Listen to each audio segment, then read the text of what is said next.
ជានិស័យឬក៏ជាវាសនាដែលបានចាឲ្យពុំយើងជួបគ្នាមកស្រឡាញ់គ្នាហើយហេតុអ្វីត្រូវបែកគ្នាមិនដេញកំពីធ្វើបាបខ្ញុំឡើងជា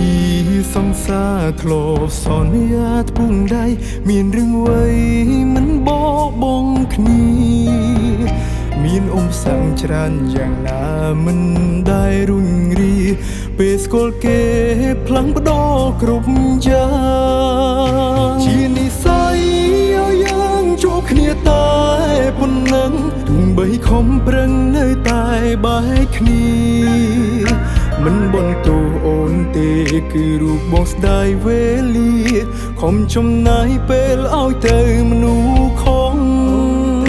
សង្ឃឹមអូនក្បែរគេមានក្តីសុខចុះថ្លៃទុករូបបងអ្នកដទៃទៅចុះបងទ្រាំឈឺម្នាក់ឯងទូបេះដូងនេះត្រូវធ្លុះចុងក្រោយវិញនោះគឺអូនក្បែរគេ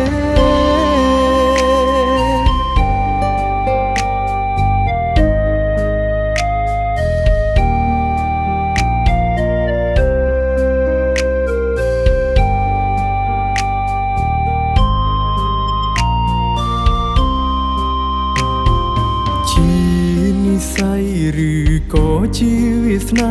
ដែលបានចាឲ្យពុំយើងជួបគ្នាមកស្រឡាញ់គ្នាហើយហេតុអ្វីត្រូវបែកគ្នា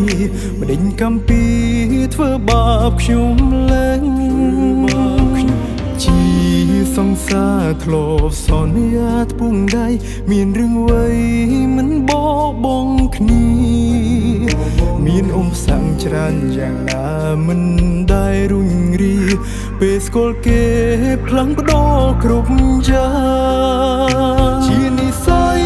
ឲ្យយើងជួបគ្នាតែប៉ុណ្ណឹងទោះបីខំប្រឹងនៅតែបែកគ្នាមិនបន្តអូនទេគឺរូបបងស្ដាយវេលា